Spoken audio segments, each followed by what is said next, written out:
فأعوذ بالله السميع العليم من الشيطان الرجيم من همزه ونفخه ونفخه بسم الله الرحمن الرحيم والفجر وليالي عشر. هذا الإخبار سامعين وسامعات اللہ رب العالمین کی حمد و ستائش اور نبی مکرم صلی اللہ علیہ وسلم پر صلاۃ و سلام کے بعد آج کے خطبہ جمعہ میں آپ کے سامنے کچھ باتیں ان ایام سے متعلق رکھنی چاہتا ہوں جو ایام ہمارے سروں پر ہے، ان قریب وہ ہمارے درمیان آنے والے ہیں۔ اس وقت ہم اور آپ عربی کیلنڈر کے حساب سے ذی القعدہ کے مہینے میں ہیں۔ یہ مہینہ اسلامی کیلنڈر کے حساب سے سال کے وہ 4 مہینے جن کو خاص تقدس اور حرمت حاصل ہے ان میں سے ایک ہے۔ ان 4 مہینوں میں خاص طور پر مسلمانوں کو اس بات کا پابند بنانے کی کوشش کی گئی ہے کہ وہ کسی کو بھی کسی طرح کی اذیت نہ دے، اپنی ذات سے، اپنے گزند سے، اپنے پڑوسی کو، اپنے ارد گرد کو، اپنے ماحول کو محفوظ رکھنے کی کوشش کریں۔ اللہ رب العالمین نے 4 مہینے حرمت کے بنائے، جیسا کہ اللہ رب العالمین نے خود فرمایا ہے کہ ان عدۃ الشہور عند اللہ 12 شہرا فی کتاب اللہ یوم خلق السماوات والارض منها 4 حرم۔ کہ اللہ رب العالمین نے آسمان و زمین کی تخلیق کے وقت ہی اس کائنات کے زمانی نظام کو چلانے کے لیے 12 مہینے کی میقات مقرر فرمائی، اور ان 12 مہینوں میں 4 مہینے خاص تقدس اور حرمت کے اللہ رب العالمین نے متعین فرمائے۔ ان حرمت کے 4 مہینوں میں پہلا مہینہ، یا پھر اگر ترتیب کسی اور طریقے سے شمار کیا جاتا ہے تو پھر دوسرا مہینہ یا پھر آخری مہینہ کیسے؟ اللہ کے رسول صلی اللہ علیہ وسلم نے حرمت کے مہینوں کو جس طرح شمار فرمایا ہے، آپ صلی اللہ علیہ وسلم کے شمار کرنے کے طریقے کے اعتبار سے پہلا مہینہ حرمت کا ذی القعدہ کا مہینہ۔ آپ صلی اللہ علیہ وسلم نے فرمایا کہ ذی القعدہ، ذی الحجہ، محرم، یہ 3 لگاتار مہینے، اور رجب کا مہینہ جس کو رجب مبر سے حدیث میں یاد کیا گیا ہے، جس کا ایک خاص پس منظر ہے۔ تو یہ 3 اور 4 مہینے، 3 مہینے لگاتار اور 1 مہینہ رجب کا، یہ 4 مہینے حرمت کے مہینے ہیں۔ ان مہینوں کے اندر یہ مہینے حرمت اور تقدس کے سمجھے جاتے تھے جاہلی دور میں بھی، اور اسلام کے آنے کے بعد اسلام نے مزید اس کو تاکیدی طور پر حرمت فراہم کی۔ تو ان مہینوں کے اندر خاص طور پر جنگ و جدال، کچھ دخول اور کسی سے لڑائی جھگڑا، سب و شتم، کسی کو اذیت دینا، کسی کو گزند پہنچانا، کسی کو اپنی ذات سے تکلیف میں مبتلا کرنا، ان ساری چیزوں سے بطور خاص منع فرمایا گیا ہے۔ یہ چیز ذہن میں ہمیں رہنی چاہیے کہ یہ حرمت کے مہینوں کی بات ہے۔ حرمت کے مہینے 4 ہیں جن کا تذکرہ ابھی آپ کے سامنے کیا گیا۔ ایک اور مناسبت یہاں پر یہ ہے کہ یہ حج کے مہینوں میں سے بھی ایک مہینہ، حج کے مہینوں کی تعداد اللہ رب العالمین قرآن میں فرماتے ہیں کہ الحج اشہر معلومات، حج متعین مہینوں میں ہے۔ تو حج کے جو متعین مہینے ہیں وہ ایک الگ اعتبار سے ان کا شمار ہوتا ہے۔ ان کا آغاز رمضان کے فوراً بعد شوال کا جو مہینہ شروع ہوتا ہے وہاں سے حج کے مہینے کا آغاز ہے، یعنی عید کے دن سے، عید الفطر کا دن، اور پھر وہاں سے لے کر کے لگاتار شوال کا مہینہ، ذوالقعدہ کا پورا مہینہ، اور پھر ذی الحجہ کے 10 دن جمہور کی نزدیک اور امام مالک رحمہ اللہ وغیرہ کے نزدیک ذی الحجہ کا پورا مہینہ، اور بعض دیگر محققین علماء کے نزدیک بھی ذی الحجہ کا پورا مہینہ، اور وہی قول راجح ہے۔ تو اس طریقے سے گویا ہم اور آپ اس وقت جس عربی مہینے میں ہے، یہ عربی مہینہ اللہ رب العالمین کے 4 مقدس حرمت والے مہینوں میں سے بھی یہ شمار کیا جاتا ہے، اور اس مہینے کا شمار حج کے مہینوں میں بھی ہوتا ہے۔ اور اسی لیے آپ دیکھتے ہیں کہ پورے کرۂ ارضی سے ہر جگہ سے لوگ چوک در چوک بیت اللہ کی طرف گامزن دکھائی دیتے ہیں، احرام کی چادر میں لپٹے ہوئے، لبیک اللہم لبیک کا نعرہ مستانہ بلند کرتے ہوئے مکہ مکرمہ کی طرف لوگوں کے قافلے رواں گواں نظر آتے ہیں۔ اور لگ بھگ اس مہینے کے آخر تک یا ذی الحجہ کے شروع کے 1-2 دن کے اندر سارے حجاج دنیا کے اطراف و اکناف سے جن کو حج کرنا ہے، جن کو حج کی ایک عبادت انجام دینی ہے، وہ مکہ مکرمہ میں پہنچ جائیں گے۔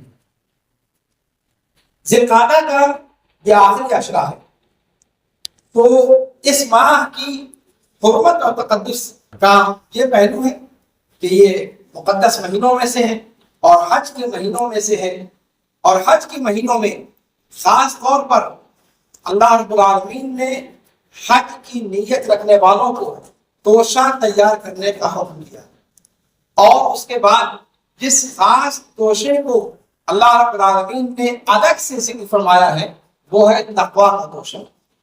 وہ توشہ جو ہر حج کرنے والے کے لیے بھی درکار ہے، اور حج نہ کرنے والے اور حج کی نیت نہ رکھنے والے ان تمام لوگوں کے لیے یہ مشترک ہے۔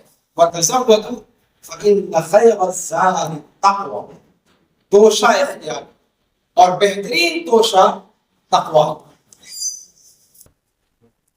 وَتَزَوَّدُوا فَإِنَّ خَيْرَ الزَّادِ التَّقْوَىٰ وَاتَّقُونِ يَا أُولِي الْأَلْبَابِ۔ اصل چیز یہ ہے کہ مجھ سے تقویٰ اختیار کرو، مجھ سے ڈرو اے بدھی والو، اے اہل خرد، اے اہل دانش و بینش۔ اگر تم اپنے آپ کو اہل خرد میں سے شمار کرتے ہو تو کیا کرو؟ وَاتَّقُونِ، مجھ سے ڈرو۔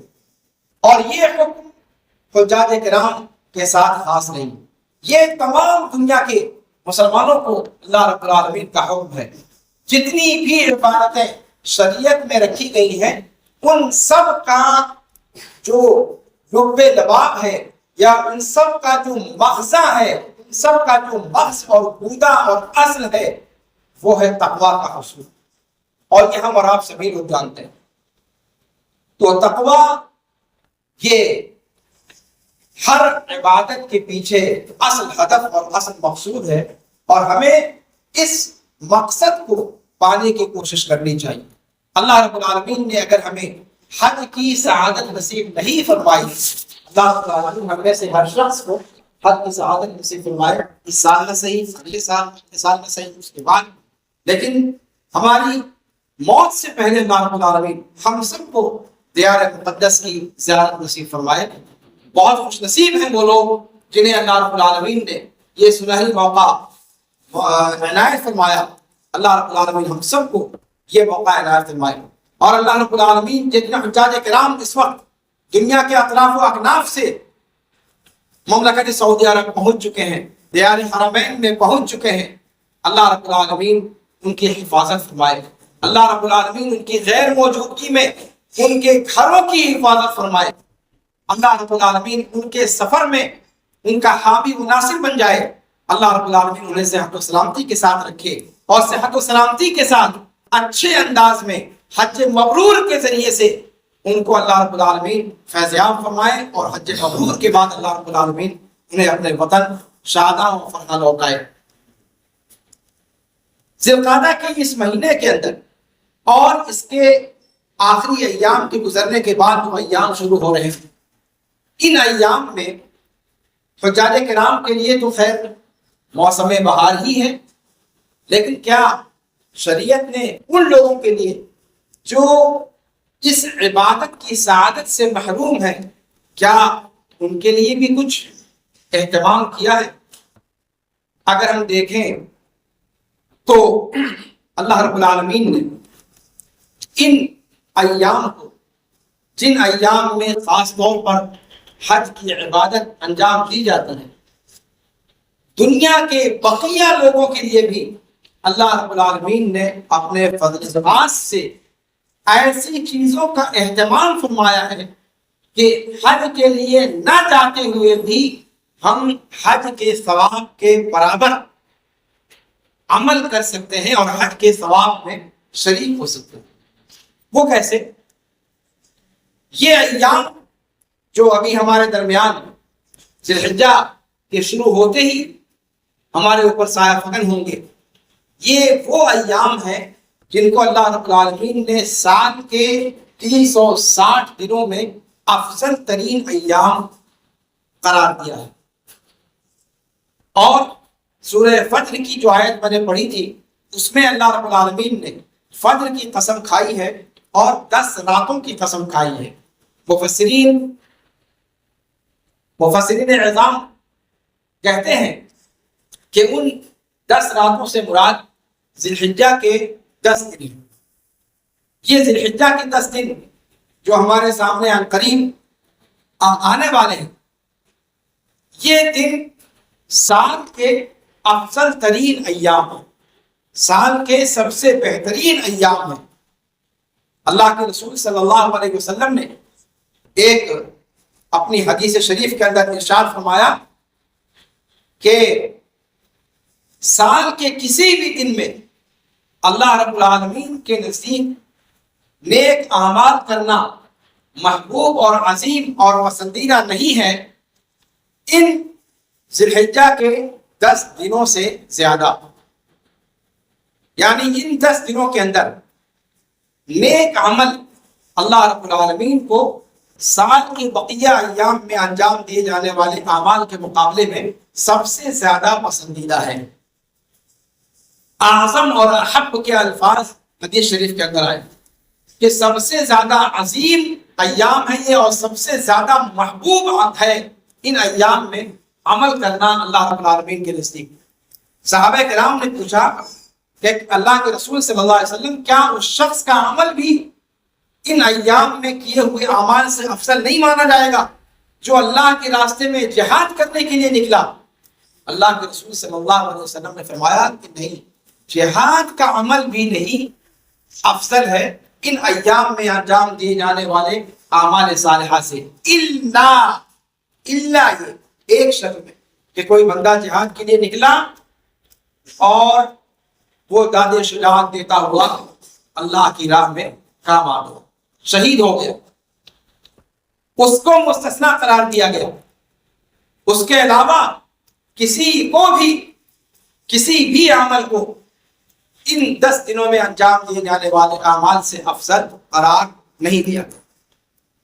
اور ان 10 دنوں کے اندر اعمال کون سے انجام دینے ہیں، کیا اس کے بارے میں بھی اللہ کے رسول صلی اللہ علیہ وسلم نے کچھ بتلایا ہے یا پھر اس کو ثوابدید پر چھوڑ دیا ہے ہمارا؟ نہیں، آپ اگر غور کریں تو آپ کو اندازہ ہوگا کہ اللہ کے رسول صلی اللہ علیہ وسلم نے ان 10 دنوں کے اندر جو ذی الحجہ کے 10 دن شروع ہونے والے ہیں، ان 10 دنوں کے اندر آپ صلی اللہ علیہ وسلم نے حکم دیا ہے تہلیل کا، تحمید کا اور تسبیح کا۔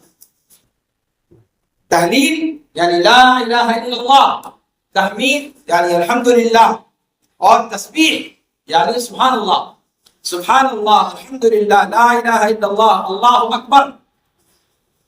یہ اذکار ان کو بکثرت پڑھنے کا حکم دیا ہے، خاص طور پہ ذی الحجہ کے ان 10 دنوں کے اندر۔ آپ کو یاد ہوگا آج جمعہ کا دن ہے، سورہ کہف ہم میں سے اکثر لوگ پڑھنے کا اہتمام کرتے ہیں اور پڑھنا بھی چاہیے. سورہ کہف کے اندر آپ نے ایک آیت پڑھی ہوگی, اللہ تعالیٰ فرماتا ہے المال والبنون زینۃ الحیات الدنیا والباقیات الصالحات خیر عند ربک ثوابا وخیر املا. کیا مطلب ہوتا ہے اس آیت کا؟ اللہ رب العالمین فرماتا ہے کہ مال اور اولاد یہ دنیاوی زندگی کی آرائش و زیبائش ہے. المال والبنون زینۃ الحیات الدنیا والباقیات الصالحات, اور وہ چیز جو باقی رہنے والی ہے نیکیوں میں سے وہ زیادہ بہتر ہے تمہارے رب کے نزدیک ثواب کے اعتبار سے, اور زیادہ بہتر ہے امید کے اعتبار سے. امید کے اعتبار سے, اللہ رب العالمین سے حسن ظن کے اعتبار سے. اور مفسرین کرام رحمہم اللہ نے صراحت کے ساتھ اس بات کو لکھا ہے, اور خود اللہ کے رسول صلی اللہ علیہ وسلم سے معصوم طریقے پر یہ تفسیر مروی ہے کہ باقیات الصالحات سے مراد یہی تذکیر یا تکبیر, تحلیل, تسبیح, تحمید, سبحان اللہ, الحمدللہ, لا الہ الا اللہ, اللہ اکبر, ولا حول ولا قوت الا باللہ العلی العظیم, یہی اذکار باقیات الصالحات سے مراد ہے. اور آپ کو یہ تو پتہ ہی ہوگا کہ اللہ کے رسول صلی اللہ علیہ وسلم کی خدمت میں ایک بار کچھ صحابہ کرام جو غریب تھے وہ آئے اور انہوں نے اللہ کے رسول صلی اللہ علیہ وسلم سے شکایت کی کہ اللہ کے رسول, یہ ہم جو ہیں کسی سے پیچھے نہیں ہے کوئی نیک کام کرنے میں. جس طریقے سے باقی لوگ نماز پڑھتے ہیں, روزہ رکھتے ہیں, بھی روزہ رکھتے ہیں, زکات, وہ باقی نیک کام کرتے ہیں, بھی باقی نیک کام کرتے ہیں. لیکن مالدار لوگ ایک چیز میں آگے بڑھ جاتے ہیں, ان کو اللہ رب العالمین نے دھن دولت عطا کیا ہے, وہ دونوں ہاتھوں سے لٹاتے ہیں, اور اس میں ہم پیچھے رہ جاتے ہیں. ہم اپنا سامان لے کر رہ جاتے ہیں, ہم خود اپنے نانے شبینہ کے لیے پریشان ہیں, ہم دوسروں کو کیا دیں. تو اس معاملے میں وہ ہم سے آگے بڑھ جاتے ہیں. تو اس میں ہم کیا کریں؟ کیا مال و دولت کا نہ ہونا جس میں ہمارا کوئی قصور نہیں ہے, ہم اپنی پوری انرجی صرف کرتے ہیں, جس طریقے سے وہ محنت کرتے ہیں ویسے ہم بھی محنت کرتے ہیں, لیکن اللہ نے انہیں نوازا ہے, ہمیں نہیں نوازا. تو اس معاملے میں ہم جو مار کھا جاتے ہیں اس کا کیا حل نکلے گا؟ اللہ کے رسول صلی اللہ علیہ وسلم نے ان کو یہی اذکار بتایا کہ سبحان اللہ 33 مرتبہ, الحمدللہ 33 مرتبہ, اللہ اکبر 33 مرتبہ, اور ایک مرتبہ لا الہ الا اللہ وحدہ لا شریک لہ لہ الملک و لہ الحمد وهو علی کل شیء قدیر. یہ پڑھ لو, اور اس کے پڑھنے کی وجہ سے وہ لوگ اللہ کی راہ میں خرچ کرنے کا جتنا ثواب پاتے ہیں اس سے کہیں زیادہ ثواب تمہیں اللہ رب العالمین ان اذکار کی پابندی کرنے کی وجہ سے عطا فرمائے گا. یعنی باقی سارے نیک کاموں پر یہ چیز آپ کی غالب آ جائے. یہ صحابہ جو غریب تھے کافی خوش ہوئے, لیکن کب تک؟ ان کی خوشی زیادہ دیر پر ثابت نہیں ہوئی. وہ جو مالدار صحابہ کرام تھے یہ فارمولہ انہیں بھی پتہ چل گیا. جیسے ہی انہیں پتہ چلا انہوں نے بھی اس کو استعمال کرنا شروع کر دیا. انہوں نے پھر اللہ کے رسول صلی اللہ علیہ وسلم کے آگے سامنے آ کر شکایت کی کہ اللہ کے رسول صلی اللہ علیہ وسلم یہ جو آپ نے ایک فارمولہ بتایا تھا اس فارمولے کو بھی انہوں نے ہائی جیک کر لیا, اب ہم کیا کریں؟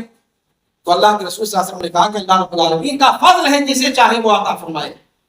تو اس سے کیا پتہ چلا؟ اس واقعے سے, یہ واقعہ آپ نے بارہا سنا ہوگا, اس سے پتہ یہ چلا کہ یہ اذکار, یہ تسبیح, تحلیل, تکبیر, یہ جو آپ کو اور ہمیں پڑھنے میں اتنے آسان لگتے ہیں, یہ اپنے ثواب کے اعتبار سے, اپنے اجر کے اعتبار سے, اپنے معال کے اعتبار سے, یہ باقی چیزوں, باقی تمام نیکیوں کے مقابلے میں ٹکاؤ ہے, ٹکنے والا. اسی لیے قرآن نے کیا کہا؟ الباقیات, باقیات ٹکاؤ چیز ہے, یہ ٹکنے والی ہے, یہ ختم ہونے والی نہیں ہے.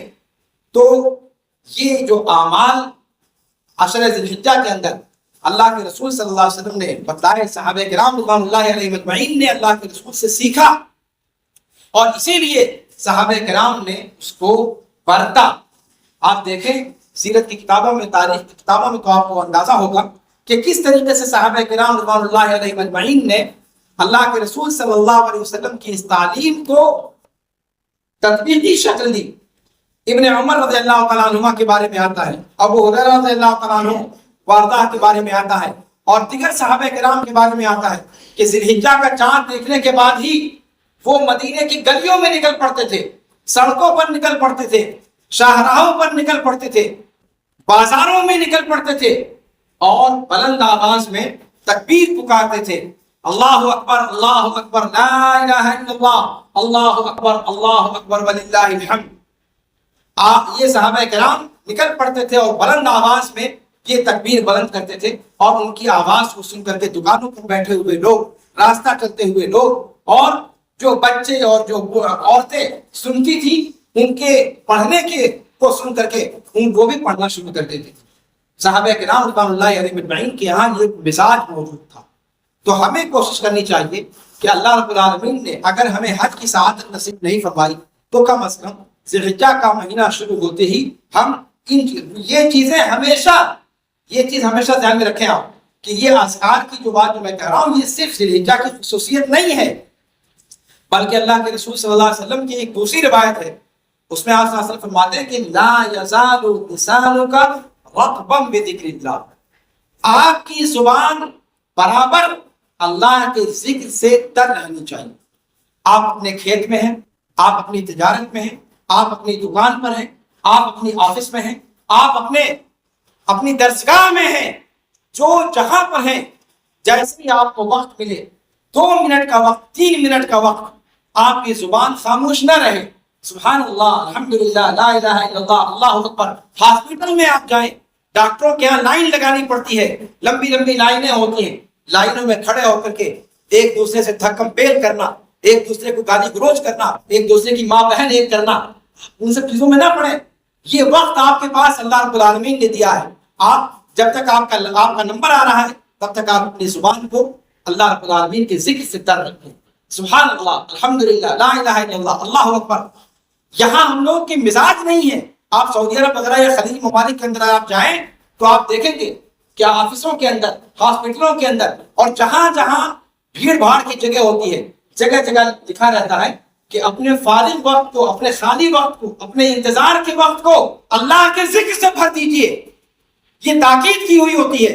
کہیں آپ کو سبحان اللہ لکھا ہوا نظر آئے گا، کہیں الحمدللہ لکھا ہوا نظر آئے گا، اور تو اور جو حجاج کرام اور عمرہ کرنے والے آتے ہیں اور جاتے ہیں، ذرا پوچھیے ان سے، مکہ اور مدینہ کے درمیان راستوں پر گزرتے ہوئے، روڈوں پر گاڑیوں میں بیٹھے ہوئے لوگ باقاعدہ دیکھتے ہیں، جگہ جگہ لوحے لگے ہوتے ہیں، یاد کرایا جاتا ہے کہ اے مسافرو، اللہ کے راستے میں تم نکلے ہوئے ہو اور مقدس سفر پہ ہو، لیکن اس وقت خاموش نہ رہو، گاڑی چلانے والا گاڑی چلا رہا ہے، تم اپنا کام کرو، سبحان اللہ، الحمدللہ، لا الہ الا اللہ۔ وہ تمہید اس میں رہتی ہے کہ اذکر اللہ، حلل اللہ، کبر اللہ، کہیں سبحان اللہ، کہیں الحمدللہ۔ یہ سب چیزیں ایک مزاج بنانے کی ضرورت ہے۔ ہمارے یہاں اس طرح کا مزاج نہیں ہے۔ یہ مزاج اگر بنا لیا جائے تو پھر بہت سارے موقعوں پر گالی گلوچ سے، جھگڑے سے اور اس طرح کی چیزوں سے ہم بچ سکتے ہیں۔ اور پھر سب سے بڑی بات یہ کہ یہ چیز جو آپ کر رہے ہیں نا، یہ پرماننٹ آپ کو فائدہ دینے والی چیز ہے۔ باقی ساری چیزیں، تجارت آپ کر رہے ہو، تجارت کتنے دن کے لیے؟ ابھی آپ کما رہے ہیں، 10 دن کے بعد آپ کے بچوں کے پیٹ میں وہ غذا بن کر چلا جائے گا اور اس کے بعد حمام میں نکل جائے گا۔ کیا ایسا نہیں ہے؟ جتنی بھی کمائی آپ کر رہے ہو، آپ کے اوپر کپڑے کی شکل میں آتی ہے کوئی چیز۔ کپڑے کتنے سال؟ 6 مہینہ، سال بھر، پھر اس کے بعد وہ سیدھا ہو جائیں گے اور پھر اس کو آپ پھینک دیں گے۔ کھانے والی چیز پیٹ کے ذریعے سے نکل جائے گی، استعمال والی چیز وہ پرانی ہو کر ختم ہو جائے گی۔ لیکن انہی کاموں کے بیچ میں یہ جو آپ نے پڑھا ہے، یہ پرماننٹ باقی رہنے والی چیز ہے، اس لیے اس کا اہتمام کرنا چاہیے۔ اور ان 10 دنوں کے اندر خاص طور پر اللہ کے رسول صلی اللہ علیہ وسلم نے اس چیز کا حکم دیا ہے کہ ان 10 دنوں کے اندر اس کا اہتمام کرنے کی کوشش کریں۔ اللہ رب العالمین سے دعا ہے کہ اللہ رب العالمین ہمیں اذکار کی اہمیت کو سمجھنے کی اور ان پر عمل کرنے کی اللہ رب العالمین کو توفیق عطا فرمائے۔ آپ جانتے ہیں کہ ایک مرتبہ سبحان اللہ کہہ دینے سے جنت کے اندر ایک درخت لگ جاتا ہے۔ ایک مرتبہ الحمدللہ کہہ دینے سے جنت کے اندر ایک درخت لگ جاتا ہے۔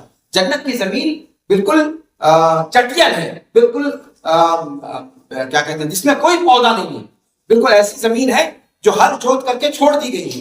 اب اس میں بونا آپ کو ہے، اور آپ بوئیں گے کیسے؟ اسی سبحان اللہ، الحمدللہ، لا الہ الا اللہ، اللہ اکبر کے ذریعے سے۔ اب آپ کتنے درخت چاہتے ہیں یہ آپ کے اوپر ہے، کتنے پودے آپ چاہتے ہیں یہ ہمارے اور آپ کے اوپر ہے. اس لیے زیادہ سے زیادہ اپنی جنت کی زمین کو آباد کرنے کے لیے اپنی زبانوں کو تر رکھیں اللہ رب العالمین کے ذکر سے، اور خاص طور سے ذی الحجہ کے جو 10 دن آ رہے ہیں ان میں اس کا اہتمام کریں. اللہ رب العالمین ہمیں ان اذکار کی اہمیت اور ان کی فضیلت کو سمجھنے کی توفیق عطا فرمائے. اللہ رب العالمین عشر ذی الحجہ کے اندر جو ہمارے سامنے کچھ دنوں کے بعد آنے والا ہے، اللہ رب العالمین ان دنوں میں کثرت کے ساتھ ان تسبیح اور تحلیل اور تکبیر کا اہتمام کرنے کی توفیق عطا فرمائے. اور اسی ذی الحجہ کے اندر وہ جب ایام حج شروع ہوتے ہیں تو یہ بڑے فضیلت کے ایام ہیں. انہی میں سے سب سے درمیانی دن یعنی یوم الترویہ 8 ذی الحجہ، یوم عرفہ جو ہے، جو سب سے افضل دن ہوتا ہے حاجیوں کے لیے، وہ بھی پڑھنے والا ہے. اور جو حج نہیں کرنے والے ہیں ان سے اللہ کے رسول صلی اللہ علیہ وسلم نے انہیں اس دن کا روزہ رکھنے کا حکم دیا ہے، اس کا بھی اہتمام کریں. اللہ کے رسول صلی اللہ علیہ وسلم نے اس کا بہت زیادہ ثواب ذکر فرمایا ہے. تو ایک دن کا روزہ رکھ کر کے اگر ہمیں اتنا بڑا ثواب ملتا ہے تو ہمیں کوشش کرنی چاہیے کہ ہم اس کو استعمال کریں. اور پھر اللہ رب العالمین نے جتنی بھی آپ کو توفیق دی ہے، نیک اعمال کا دائرہ محدود نہیں ہے. خرچ کرنے کے ناحیے سے ہو، یا نماز پڑھنے کے ناحیے سے ہو، یا پھر اور کسی ناحیے سے ہو، ہر امام ابن تیمیہ رحمہ اللہ نے اس بات کی وضاحت کرتے ہوئے کہ یہ 10 دن سال کے افضل ایام کیوں ہیں، اس میں بتایا ہے اس بات کو کہ اس 10 دن کے اندر شریعت میں جتنی عبادتیں رکھی گئی ہیں وہ ساری عبادتیں اس کے اندر اکٹھا ہو جاتی ہیں. اس لیے کہ ایک اسلام کے ارکان میں سے ایک رکن ہے حج، جو سال کے بقیہ ایام میں آپ کو دستیاب نہیں ہے. وہ عبادت بھی انہی ایام کے اندر ہے. اس طریقے سے اسلام کے سارے ارکان اس کے اندر موجود ہیں. شہادتین اس کے اندر، وہ تسبیح تحلیل کے اندر موجود ہے.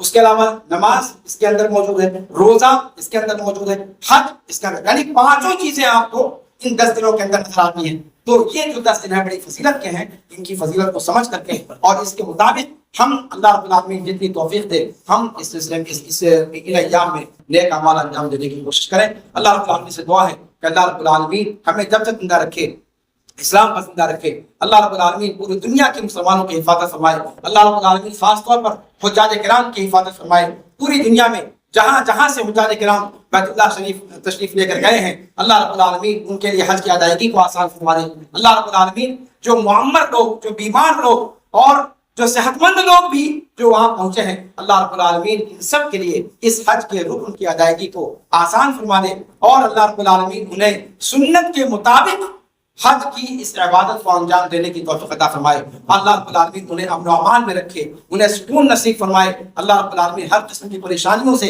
ہر قسم کی بلاؤں سے اللہ رب العالمین انہیں اپنی امان میں رکھے. اور ان کی غیر موجودگی میں ان کے گھر کے لوگوں کی بھی اللہ رب العالمین حفاظت فرمائے. پوری دنیا میں جہاں جو لوگ بھی بیمار ہیں، اللہ رب العالمین انہیں شفائے کامل و عاجل عطا فرمائے.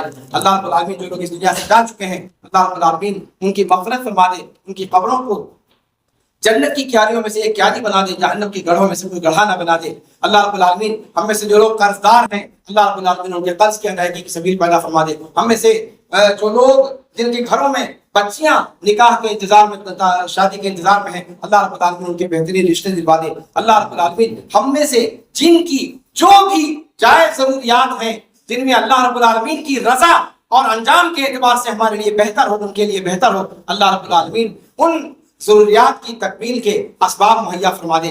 اللہ رب العالمین ہمیں جب تک زندہ رکھے سلف صالحین کے نقش قدم پر رکھے، اور جب ہمارا خاتمہ ہو تو خاتمہ بالخیر ہو. اقول قولی ھذا واستغفر اللہ لي ولکم ولسائر المسلمین فاستغفروه من كل ذنب انه هو الغفور الرحیم.